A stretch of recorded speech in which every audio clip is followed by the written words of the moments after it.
చూడండి, పరిశుద్ధ గ్రంథములో నుండి మనము దేవుని మాటలను మనము ధ్యానం చేసుకుందాం. దేవుడు మన పక్షంగా ఆయనకున్న ఉద్దేశములను, ఆయనకున్న ప్రణాళికలను ఆయన మనకు తెలియపరుస్తూ ఉంటాడు. దర్శన రూపంగా కావచ్చు, ఇటువంటి వాక్యము ద్వారా అయినా కావచ్చు, లేకపోతే ప్రవర్తించి అయినా కానీ దేవుడు మనను బలపరుస్తూ ఉంటాడు.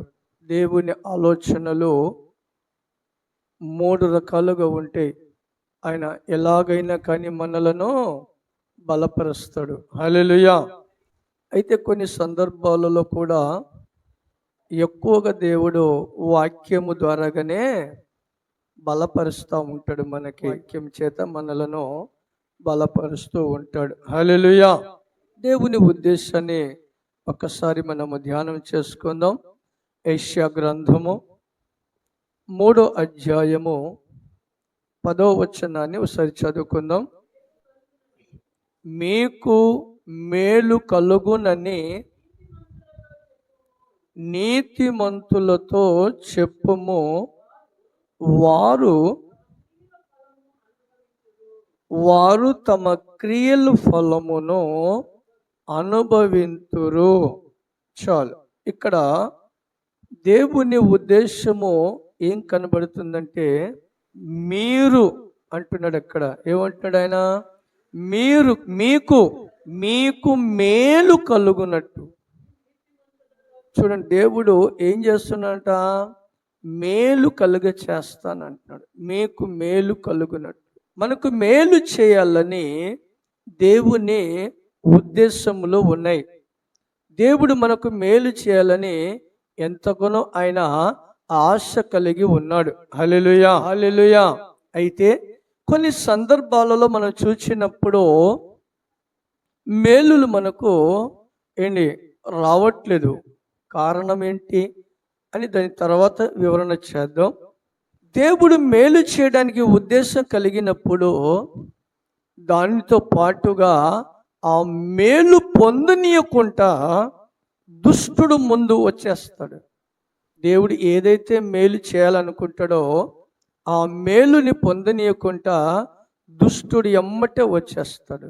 ఎందుకంటే అది దేవుని ఆలోచన కదా.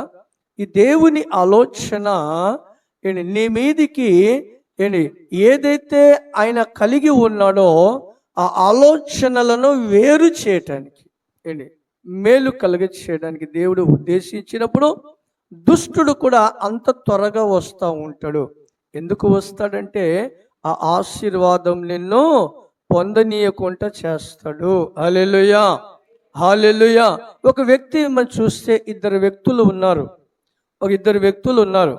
ఆ వ్యక్తుల జీవితంలో మనం చూస్తే వారికి ఒక మేలు అవసరమై ఉన్నది. ఆ మేలులు పొందేటప్పుడు పక్క నుంచే వారిని ఎటువంటి పరిస్థితులు కలుగ చేస్తూ ఉంటారో మనము చూడగలుగుతాం. హల్లెలూయా. ఇప్పుడు మనము అడవిలలో ఉన్న జీవరాశులను మొట్టమొదటిసారిగా తోడేలు చూడండి. తోడేలు వచ్చి దేన్ని పట్టింది? మేకకి గొంతు కాడే గొంతే పట్టిద్ది. ఎందుకని?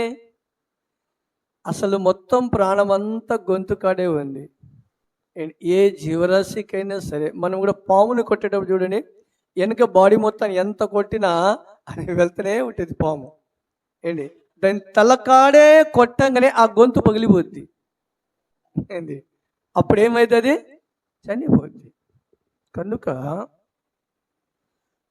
దుష్టుడు కూడా మన గొంతును ఆపేయడానికి ప్రయత్నం చేస్తాడు. హల్లెలూయా. దుష్టుడి ఆలోచన ఏంటంటే మన గొంతును ఆపడానికే ప్రయత్నం చేస్తూ ఉంటాడు. అందుకనే దేవుడు అంటాడు కదా, నీవు నోరు తెరువుమో నేను దానిని బహుగా లింపుతా అంటాడు దేవుడు. హల్లెలూయా. దాన్ని తెరవనీయకుండా చేస్తాడు దుష్టుడు. ఎలా తెరవనీయకుండా చేస్తాడు? మన గొంతును మూసేయడానికి ప్రయత్నం చేస్తాడు. మనం బైబిల్లో చూసినట్లయితే ఇందాక చెప్పాను కదా, ఇద్దరు వ్యక్తులకు ఒక అవసరం అయినప్పుడు కూడా వాళ్ళు వారిని గురించి ఏమి చెబుతున్నారో చూడండి. మత్తయి సువార్త 20వ అధ్యాయము 30వ వచనాన్ని మనం చదువుకుందాం. మత్తయి సువార్త 20వ అధ్యాయము 30వ వచనాన్ని చదువుకుందాం. అమ్మా, ఇదిగో త్రోవ పక్కన కూర్చొని ఉన్న ఇద్దరు గుడ్డివారు యేసు ఆ మార్గములో వెళ్ళుచూ ఉన్నాడని విని, ప్రభువా, దావీదు కుమారుడా, మమ్ములను కరుణించమని కేకలు వేసిరి. ఊరుక ఉండుడని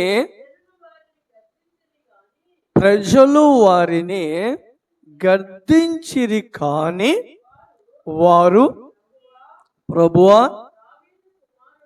దావీదు కుమారుడా, మమ్ములను కరుణింపమని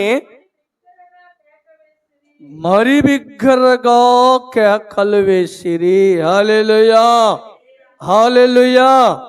చూడండి, ఇక్కడ ఈ ఇద్దరు ప్రజల విషయంలో మనం గమనించినప్పుడు, ఈ ఇద్దరి జీవితంలో చూసినప్పుడు వారికి ఒక సమస్య ఉంది. ఆ సమస్య గురించి వాళ్ళు ప్రభును వేడుకుంటూ ఉన్నారు. ఆ మార్గంలో వెళుతూ ఉన్నప్పుడు వారికి వినపడింది, యేసు ప్రభు ఈ మార్గంలో నుంచి వెళుతున్నాడన్న విషయం వారికి తెలిసినప్పుడు వాళ్ళు అక్కడ వాళ్ళు కేకలు పెడుతూ ఉన్నారు. ఏమని కేకలు పెట్టారు? దావీదు కుమారుడా, నువ్వు మమ్ములను కరుణించుము. హల్లెలూయా. మమ్ములను కరుణించమని వాళ్ళు కేకలు పెట్టారండి. కేకలు పెట్టిన తర్వాత, అందుకే నేను చెప్తుంటాను కదా, ఇందాక చెప్పాను కదా, పక్కన ఉన్న వాళ్ళే మనల్ని బలహీనత పరచడానికి ప్రయత్నం చేస్తూ ఉంటారు.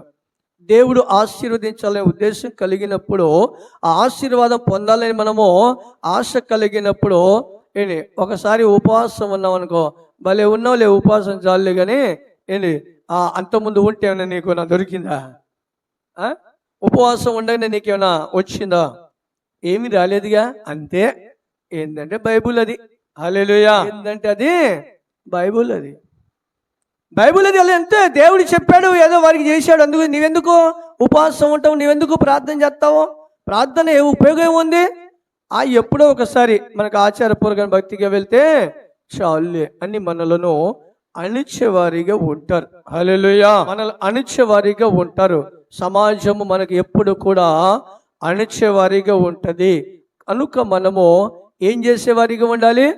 వాళ్ళు మనలను సిగ్గుపరిచే నిమిత్తము వాళ్ళు ప్లాన్ చేసినా, వాళ్ళు మనలను హేళన చేసే విషయంలో వాళ్ళు హేళన చేసినా, వాళ్ళు ఏ విధమైన మనకు వాళ్ళు బలహీనత పరిచినప్పటికీ మనం ఇంకేం చేయాలి? ఎక్కువగా కేకలు వేయాలి. ఇప్పుడు ఈ గుడ్డివారిని గురించి మనం చూస్తే, వీళ్ళు ఎక్కడ ఉన్నారు? ఈ గుడ్డి వాళ్ళు ఇద్దరు త్రోవ పక్కన ఉన్నారు. ఈ త్రోవ పక్కన ఉన్నప్పుడు ఒకవేళ ఇంట్లో ఉన్నవారైతే సరేలే, వీళ్ళు నీటిగా శుభ్రంగా ఉన్నర్లేని అనుకోవచ్చు. వీళ్ళు ఎక్కడ ఉన్నారు? త్రోవ పక్కన అంటే రోడ్డు మీద ఉన్నారు. ఇప్పుడు రోడ్డు మీద అక్కడక్కడ మన పుట్ మీద కనబడతారు కదా ప్రజలు, అనాథులు, వాళ్ళు కనబడుతూ ఉంటారుగా. వాళ్ళు ఎలా ఉంటారు?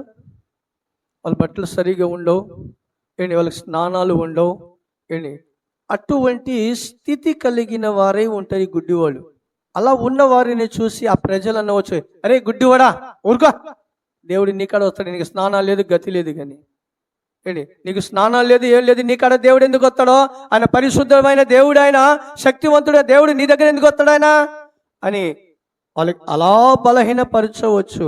అరే నీ దిక్కుమాలినడువా, నీకాడ ఏమి లేదు, దేవుడు నీకాడ ఎందుకు వస్తాడో ఊగో అని అయినా చెప్పవచ్చు. అరే పనికి మాలినాడా, నీకు అందరు, నీ ఇంటి వాళ్ళు అందరు నీకు వెలివేసేసారు, నీవెందుకు ఆయన పిలుస్తావు? నీ ఇంటి వాళ్ళ నీకు వెలివేసేస్తే ఆయన నీ కాడికి ఎందుకు వస్తాడో? ఆయన ఎందుకు నీ కాడికి వస్తాడు? అయినా బలహీనపరచవచ్చు. దిక్కుమాలినుడని భయపరచు, బలహీనపరచవచ్చు. మనకు కలిగిన వాటిని బట్టియే వాళ్ళు రకరకాలుగా మనలను బలహీనత పరచవచ్చు. హల్లెలూయా. ఎంతైనా వాళ్ళు బలహీనపరచడానికి ప్రయత్నం చేస్తూ ఉంటారు. కనుక మనం ఏం చేసేవారిగా ఉండాలి? మరీ ఎక్కువగా దేవునికి ప్రార్థన చేసేవారిగా ఉండాలి. హల్లెలూయా, హల్లెలూయా. దేవునిలో ఏది చేసినా మన స్వశక్తిని బట్టి ఎక్కువగా చేయడానికి ప్రయత్నం చేయాలండి. హల్లెలూయా. ఎందుకంటే ఇది మొన్నే జరిగిన సాక్ష్యం. ఎందుకంటే ఆ ఆసక్తిని బట్టి నేను చెప్తూ ఉన్నాను. పరిశుద్ధాత్మ దేవుడు చేసిన గొప్ప కార్యం. ఇప్పుడు ఈ స్థితిలో నేను వెళ్ళాను. నేను ఈ ప్రజల స్థితిలో కూడా నేను వెళ్ళా. వాస్తవం ఒప్పుకోవాలి. హల్లెలూయా. నేను కూడా ఆసక్తితో ఉన్న వ్యక్తిని ఎందుకులేయా, వద్దులే ఇప్పుడు అని చెప్పాను. నేను ఏంటంటే మొన్న శుక్రవారం రోజు అబ్బాయి భోజనాలు ఏర్పాటు చేసేటప్పుడు అన్ని ఐటెం తెచ్చేసుకున్నాడు. ఇచ్చిన తర్వాత సాయంత్రం మళ్ళీ ఫోన్ చేసి, స్వీట్ ఎంతవరకు తీసుకురావాలి పాస్టర్ గారు అన్నాడు. బాబు ఫోన్ చేశాను. ఫోన్ చేస్తే నేనన్నా ఎందుకులేయా ఖర్చు పెడతావు, భోజనం పెడుతున్నావు, పలావే పెడుతున్నావు కదా, ఎందుకు స్వీట్ వద్దులే ఆపేయమన్నా. నేను వాస్తవానికి అడగను, ఇంకా ఫోన్లో మాట్లాడింది. వద్దులేయా, ఇప్పుడే చాలా ఖర్చు పెడుతున్నావు. ఎందుకంటే నేను మీకున్న పరిస్థితిని చూసి నేను అలా మాట్లాడగలిగాను. పరిస్థితిని చూసి అలా మాట్లాడగలిగాను. కానీ మీలో ఉన్న ఆ ఆసక్తిని బట్టి అది ఏమైందిలే పాస్టర్ గారు, అది చిన్నదే అన్నాడు. దేవునికి స్తోత్రం. హల్లెలూయా. సరేలే, అది నీ ఇష్టం ఇక అని చెప్పేసేసా. తర్వాత నేను ప్రార్థన చేశా, ప్రభువా నేను కాస్త వారి వైపు ఆలోచించి నేను వద్దని చెప్పాను, కానీ ఆయనలో ఉన్న ఆ ఆసక్తిని బట్టి అతని కుటుంబానికి కృపను అనుగ్రహించు అన్న. హల్లెలూయా, హల్లెలూయా. ఆ రోజే సాయంత్రం భోజనం చేసాం. ఆ రోజు నైటే జీతాలు వచ్చేసాయి. 2-3 నెలలు నుంచి ఆగిపోయిన జీతాలు అండి. హల్లెలూయా. దేవుడు కానీ అంటే నేను మీ పరిస్థితిని చూస్తూ ఉన్నాను. చాలయ్యా ఇప్పుడు పెట్టింది కానీ దేవుడు ఏంది, దాని ద్వారాగా ఆ ఆసక్తిని చూసి ఆగిపోయిన ద్వారాలను ఆయన తెరిచేవాడు. హల్లెలూయా, హల్లెలూయా. అందుకనే కొన్ని సందర్భాలలో కూడా మా ద్వారాగా కూడా మీకు బలహీనత పడే సందర్భాలు వస్తాయేమో. నేను చెప్పే మాట ఏంటంటే, మా ద్వారాగా ఒకవేళ మీరు బలహీనత పడే సందర్భాలు వస్తాయేమో.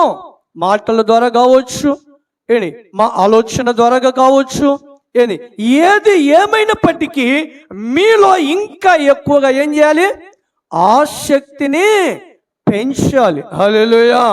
ఆసక్తిని పెంచాలి. ఇక్కడ ఈ ప్రజలు చేసిన పని అదే. వారికి అవసరము, వారిద్దరికి ఏం అవసరము? వారికి దేవుని ఆశీర్వాదము అవసరం. మనుషులది మాత్రం ఏమాత్రము పనిచేయదు. అక్కడ మనుషుల ఆశీర్వాదం అయితే వారికి ఏదో డాక్టర్లను, ఆ రోజులో అనేకమైన డాక్టర్లు ఉన్నారు, మెడిసిన్స్లు ఉన్నాయి, ఆయుర్వేద మందులు ఏదేదో ఉన్నాయి. కానీ వాడితే అది తగ్గేదైతే వాడగలిగే వాళ్ళము, కానీ అది మనుషుల ద్వారా జరిగేది కాదు. హల్లెలూయా. మనుషుల ద్వారా జరిగేది కాదు కనుక అది దేవుని ద్వారా జరిగేది. అది కనుక దేవుడు అంటున్న మాట ఏంటంటే, వాళ్ళు మనుషులు ఎవరైనా సరే, ఎటువంటి పరిస్థితి అయినా సరే, వాళ్ళు మీకు బలహీనత పరచడానికి ప్రయత్నం చేసినా మనలో ఉండవలసినది ఏంటంటే ఆసక్తి ఎక్కువగా పెంచాలి. హల్లెలూయా. దేవుని యందు ఆసక్తి మరీ ఎక్కువగా చేశారు. చూడండి అక్కడ ఎంత చక్కగా రాయబడేది. వాళ్ళు ముందు ప్రార్థన చేశారు, దేవునికి కేకలు పెట్టారు. అయినప్పటికీ ఆయన పక్కన ప్రజలు వారికి హింసపరచడానికి హేళమైన మాటలు మాట్లాడి ఉంటారు. ఆయనకి నీ వస్త్రాలు సరిగా లేదు, నీ గుడ్డివాడువు, నీ ఇంట్లో బయటికి తరిమేసేసారు, నీ కాడ ఏముందిరా అది అదిని ఎన్ని మాటలు చెప్పి ఉంటారో. అయిననో లక్ష్య పెట్టల.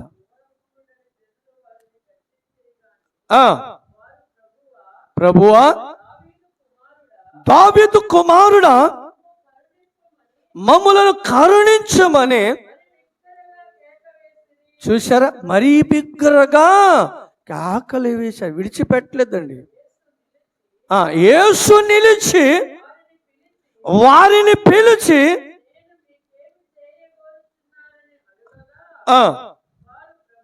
ప్రభువా, మా కన్నులు తెరవమని చెప్పిరి.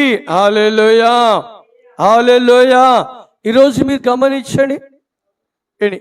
గమనించండి, మనకు ప్రభువులో మన కన్నులు తెరవబడి అంటారా? లోకంలో తెరవబడి ఉన్నాయి. లోకంలో కన్నులు తెరవబడి ఉన్నాయి. ప్రభువులో మన కన్నులు తెరవబడి అంటారా? ఏ కన్నులు? ఈ కన్నులు కాదు. మనోనేత్రము.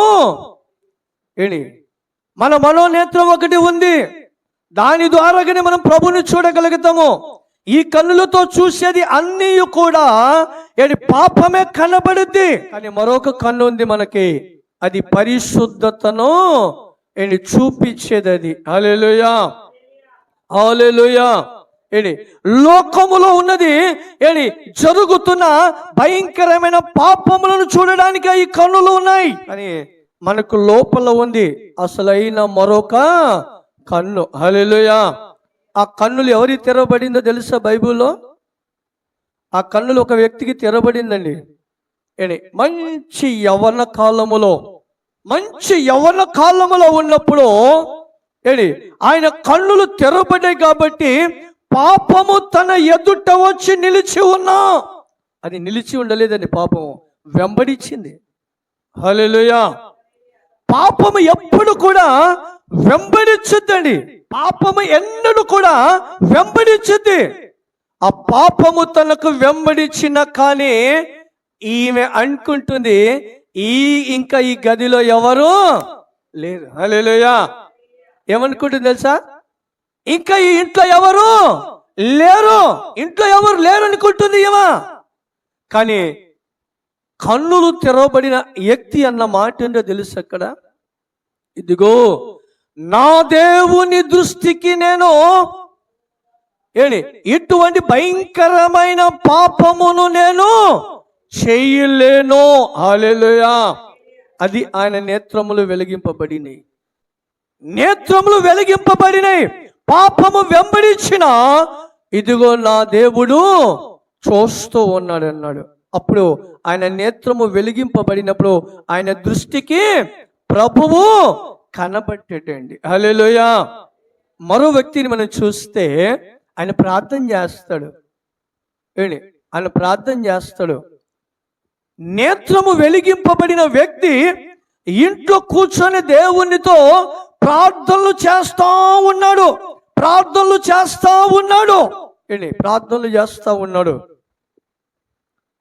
తన దగ్గర ఉన్న పనివాడు ఆ రథాలను, ఆ గుర్రాలను, వాటిని చూసి గజ వణిగిపోతున్నాడు. హల్లెలూయా. శత్రువులు వారి మీదకి దాడి చేయడానికి వచ్చినప్పుడు తన దగ్గరున్న పని వాడికి గజ వణిగిపోతున్నాడు.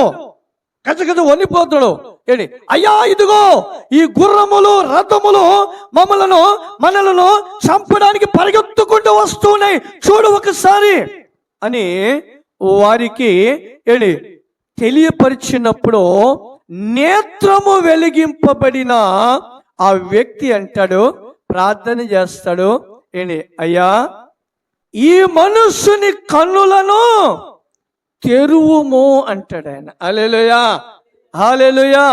ఏమని ప్రార్థన చేస్తున్నాడు ఆయన?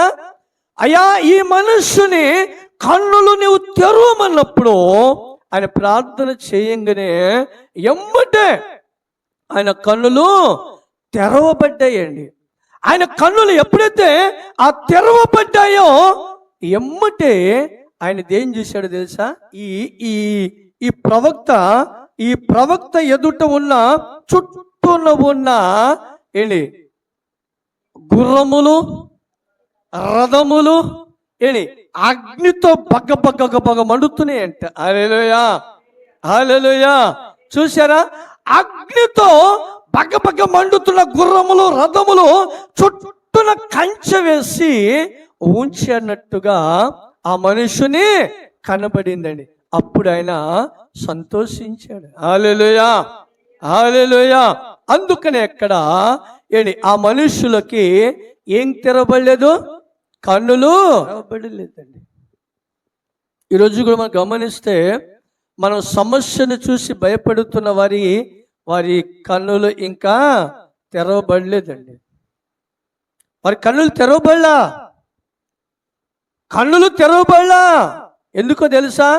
సమస్యను చూసి భయపడేవారు వారి కన్నులు తెరవబడలేదు. వాళ్ళు ఇంకా ప్రభును చూడట్లేదు, వారికి ప్రభు కనబడట్లేదు. ఎందుకంటే ఆయన అన్నాడు, నేను లేని చోటు గోరంత కూడా లేదన్నాడు, సర్వశక్తి కలిగిన దేవుడను అన్నాడు ఆయన. హల్లెలూయా. సర్వశక్తి కలిగిన దేవుడను నేనని ఆయన బయలుపరిచాడు. అటువంటి శక్తి కలిగిన దేవుడు మన పక్షంగా ఉంటే మనని సమస్యలు ఏం చేస్తాయండి? మనకి సమస్యలు ఏం చేస్తాయి అని ఆ మనుష్యుడు ఏం చేస్తాడు? ధైర్యముగా ఉంటాడు. హల్లెలూయా. ఎలా ఉంటాడు ఆ మనుష్యుడు? ధైర్యముగా ఉంటాడు. మన నేత్రము ఎప్పుడైతే వెలిగింపబడకుండా ఉంటుందో అప్పుడు ఏ మనుష్యుడైనా సరే భయపడుతూ ఉంటాడు. ఎప్పుడైతే వాళ్ళు భయపడుతూ ఉంటారో దేవుని కార్యములను వాళ్ళు చూడలేరు. హల్లెలూయా, హల్లెలూయా. దేవుని కార్యములను వాళ్ళు చూడలేరే. అందుకనే ఇక్కడ మనం దేవుని సన్నిధిలో ఏం చేసేవారిగా ఉండాలి? ఇప్పుడు ఎక్కువ ప్రార్థన చేయాలి. ఇప్పుడు ఇంత మొక్క ఉంటుంది, చెట్టు మొక్క. ఈ చెట్టు మొక్కకి నీళ్ళు ఎంత అవసరం అనుకుంటాం మనం? ఒక చిన్న డబ్బు ఉంటే చాలు, ఒక చిన్న బకెట్ నీళ్ళు ఉంటే చాలు అనుకొని ఆ మొక్కకి పోసేసి వెళ్ళిపోతాం. అదే పెద్ద చెట్టు అయింది అనుకో, ఇంత లావు చెట్టు ఉంది అనుకో, ఇంత లావు చెట్టుకి ఎంత పోయాలి నీళ్ళు? ఇప్పుడు 3 బకెట్లు 4 బకెట్లు నీళ్ళు పోయాలి కదా. హల్లెలూయా, హల్లెలూయా. మొక్కగా ఉన్నాం. స్టార్టింగ్లో మొక్కగా ఉన్నప్పుడు 5 నిమిషాలు ప్రార్థన చేశాం, అది చనిపోయింది. ఇప్పుడు మొక్కపై ఏమైపోయింది? ఇప్పుడు మొక్కగా ఎలా ఉన్నాము? సింగిల్గా ఉన్నాం, చిన్న పిల్లలుగా ఉన్నాం. చిన్న పిల్లలుగా ఉన్నప్పుడు మనం ఏం ప్రార్థన చేస్తాం? అయ్యా నేను చదువుకుంటున్నాను, అయ్యా నాకు జాబ్, అయ్యా నాకు కడుపు నిండా భోజనం పెట్టే, ఆమేన్, అంతే కదా. అయిపోయింది సింగిల్ ప్రార్థన. చిన్నపిల్లలు పెద్దలు అయ్యారు, పెండ్లైంది, అప్పుడు ఒక సాల్తి పెరిగిందా లేదా? పెళ్ళి ఇంకో సాల్తి పెరిగింది, ఇంకా భర్త వచ్చాడుగా, ఒక సాల్తి పెరిగింది. నువ్వు 5 నిమిషాలు ప్రార్థన చేసావు అంతకుముందు, ఇప్పుడు ఎన్ని నిమిషాలు ప్రార్థన చేయాలి? 10 నిమిషాలు ప్రార్థన చేయాలి. అది అయిపోయిన తర్వాత ఒక 3 పిల్లలు పుట్టారు. 3కి 3 5లు ఎంతసేపు చేయాలి? ఎంతసేపు చేయాలి? 15 నిమిషాలు. అదొక 15, ఇదొక 10. ఎంతసేపు ప్రార్థన చేయాలి? ఇప్పుడు అరగంట ప్రార్థన చేయాలి. హల్లెలూయా. పెరిగిందా తగ్గిందా?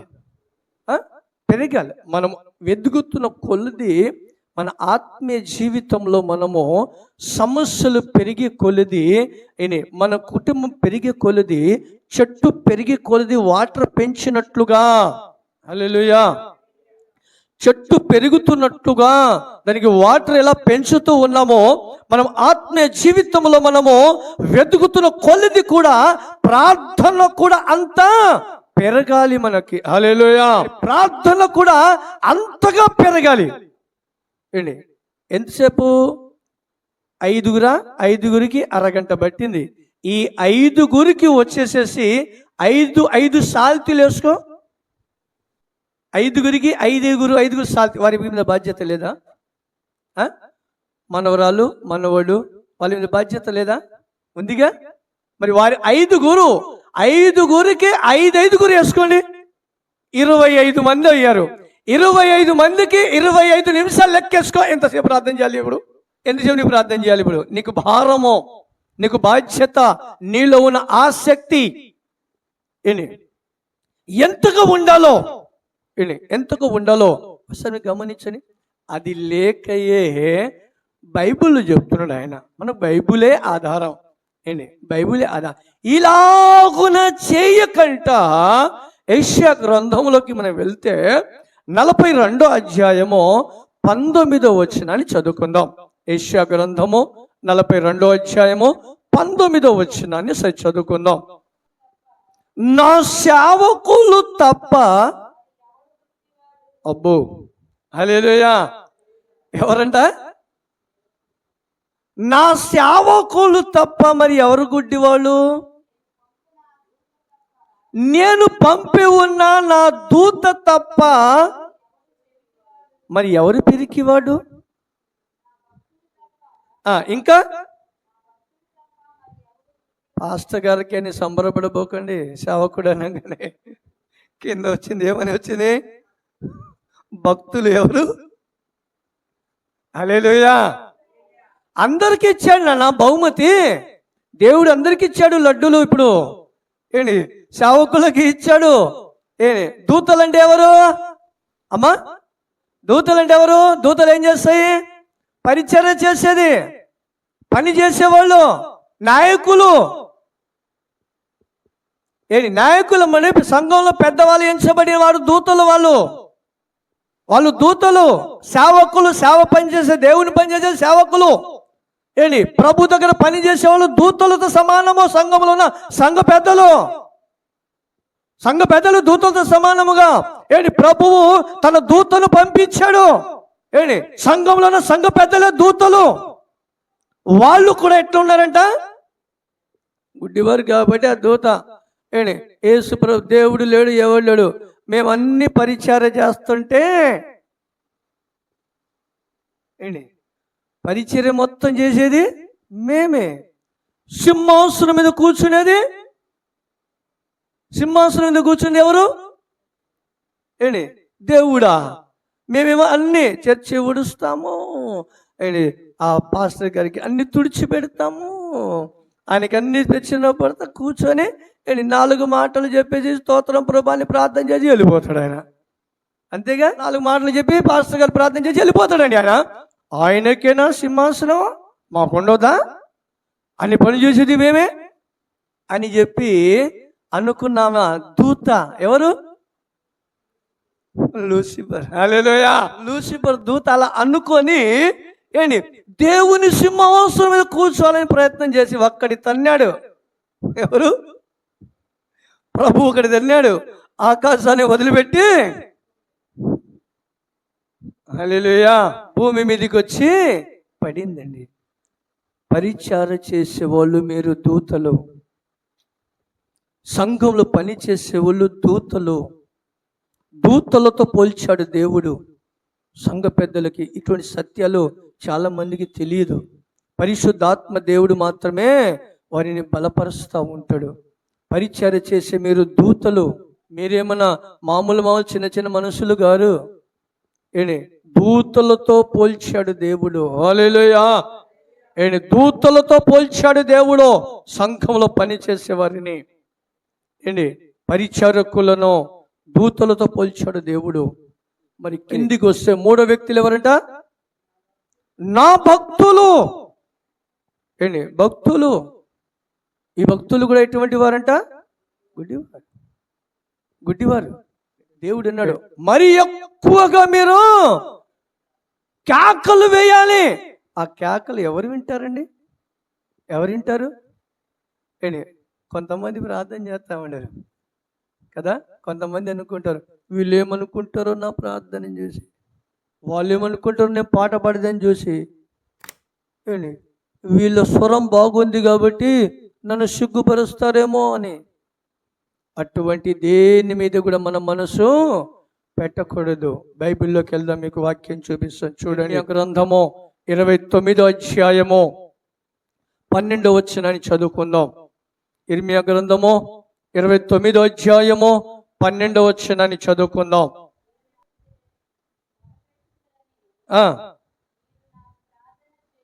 ఆ, ఆ, ఆ, ఆ, ఆ, ఆ. హల్లెలూయా. ఇప్పుడు దేవుడు ఏమంటున్నాడండి?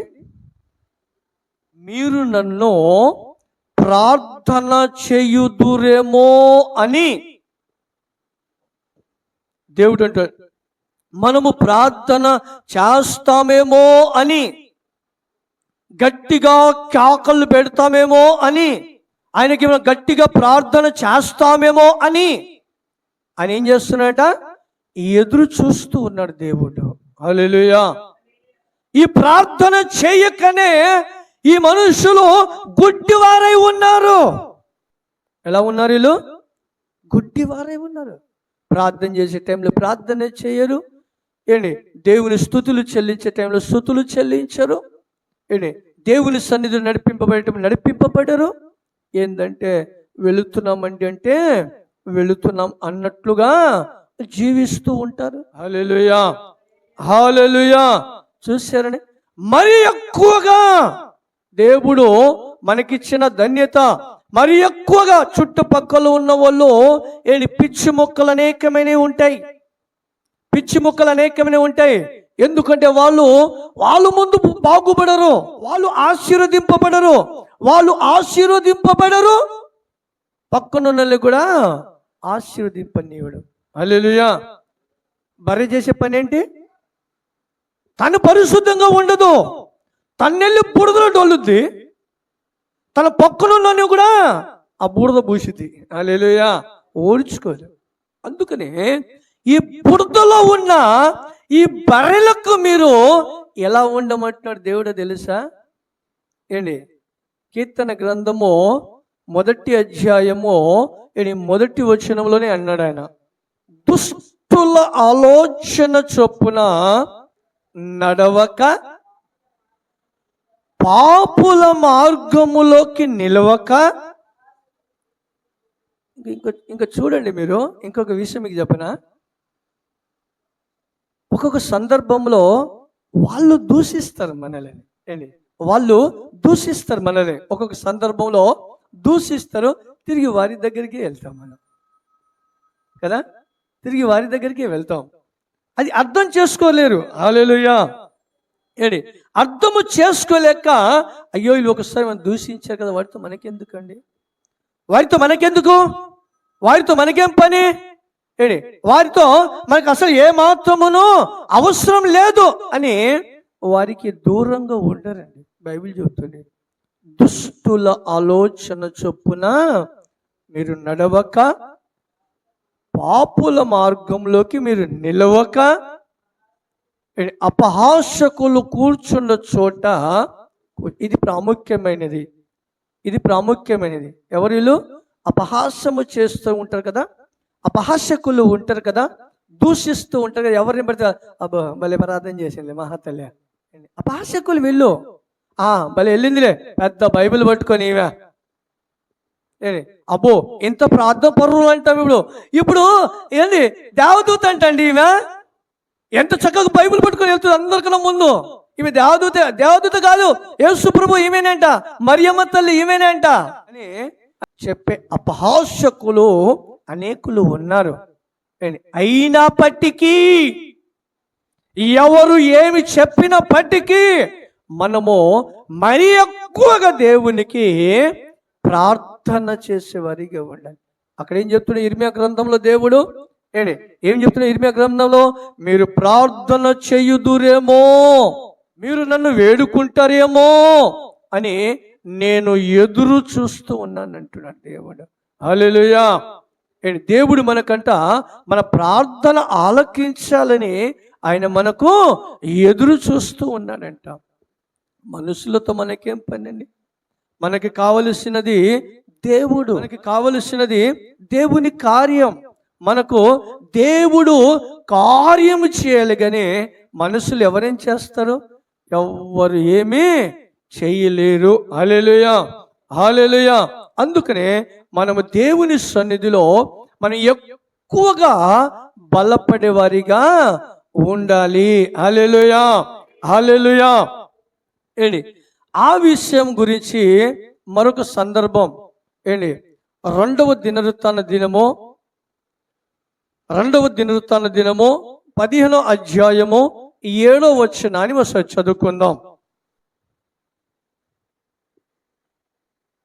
15వ అధ్యాయము 7వ వచనం. కాగా మీరు బలహీనులు కాక ధైర్యము వహించుడి. హల్లెలూయా, హల్లెలూయా.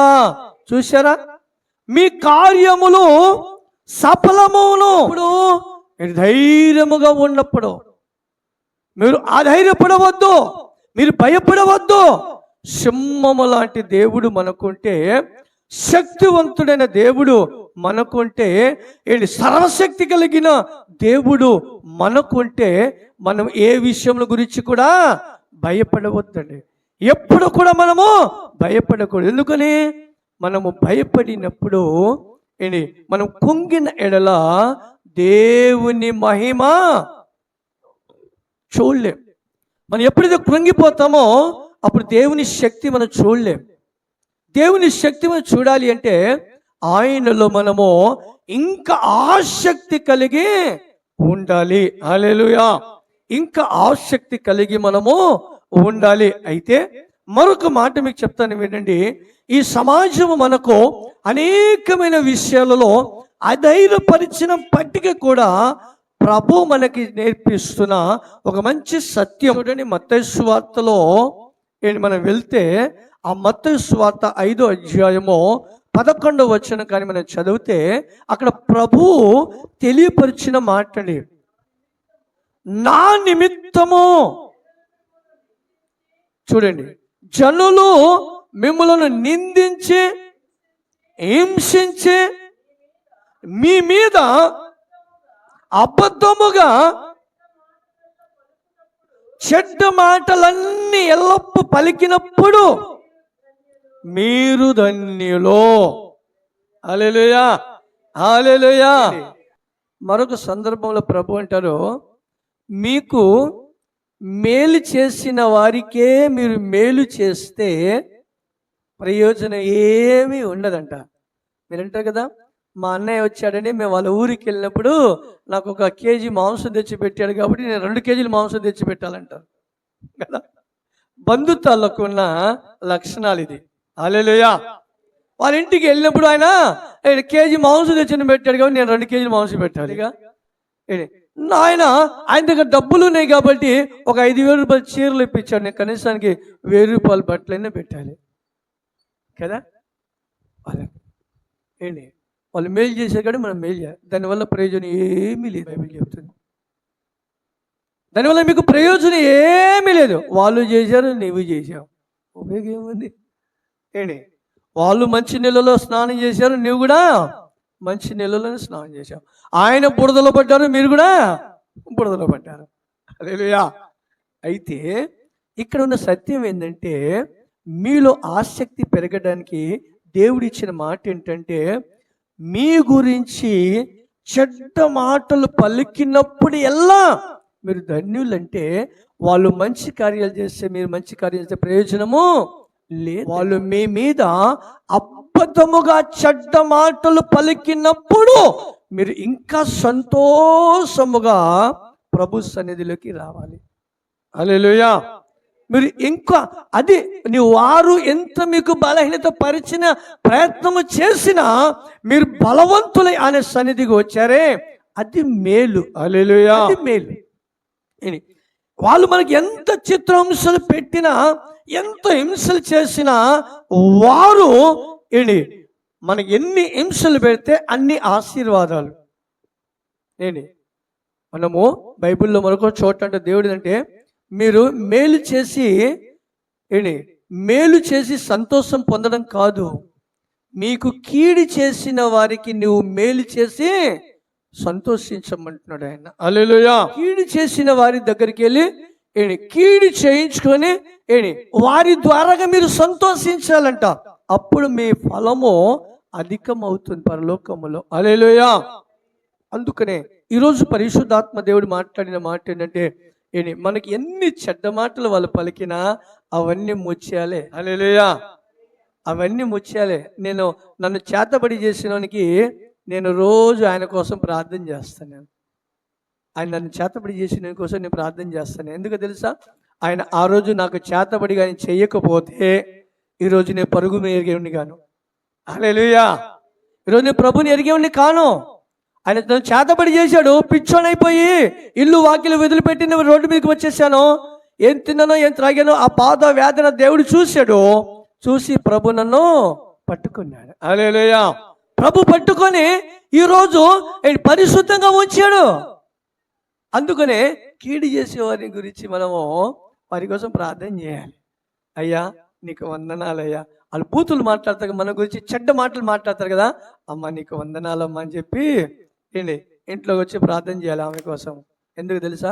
వాళ్ళు ఎప్పుడైతే చెడ్డ మాటలు మాట్లాడుతూ ఉంటారో అప్పుడు మనలో ఆసక్తి అనేది పెరుగుద్ది. హల్లెలూయా, ఎక్కువ ఆసక్తి పెరుగుద్ది. నేను కూడా ఈ స్థాయిలోకి రావడానికి కారణం ఏంటంటే, మా వాళ్ళు నన్ను చేతపడి చేశాడు. అతను సిగ్గుపడేటట్టుగా చేయాలని, అతను సిగ్గుపడేటట్టు చేయాలని నేను పెళ్లి చేసుకొని 3 పిల్లలను ఎమ్మడి పెట్టుకొని వాళ్ళ ఊరికి వెళ్ళాను, మా ఊరికి నేను. హల్లెలూయా, ఎందుకని? ఆసక్తి పెరుగుద్ది. అమ్మ అది చూడు, ఆమె నా గురించే మాట్లాడుతుందంటే ఆమె నీ గురించి మాట్లాడినప్పుడు నువ్వు బలహీనరాలు కావద్దు. అందుకని అన్నాడు ఆయన, దినతో మీరు బలహీనులు కాక ధైర్యము వహించండి. హల్లెలూయా, నీకు వాళ్ళు బలహీనత పరచుకోలేదు, ఎక్కువ ఆసక్తి పెంచండి. ఇంకొక చిన్న సాక్ష్యం చెప్పనా? చిన్న సాక్ష్యం. పొద్దున తెల్లవారుజామున ప్రార్థనకి చర్చిలోకి వస్తున్నప్పుడు పాస్టర్ అమ్మ నాకేం చెప్పింది తెలుసా? ఏదో మాట చెప్పినప్పుడు నేను అసలు పలకల. సైలెంట్గా వచ్చేసా మందిలోకి, ప్రార్థనలో కూర్చున్నా. ఏమనుకుందో తర్వాత 2 సార్లు నన్ను పలకరించిన పలకల. ఇప్పుడు ఆరాధనలో ఏడ్చిందో దేవునికి స్తోత్రం. హల్లెలూయా, ఆరాధనలో ఏడ్చినప్పుడు అనిపించింది, ఆ ఆసక్తి ఇప్పుడు ఏడిపించింది లేదు, దేవునికి స్తోత్రం. నేను ఆరాధనలు అనుకున్నా.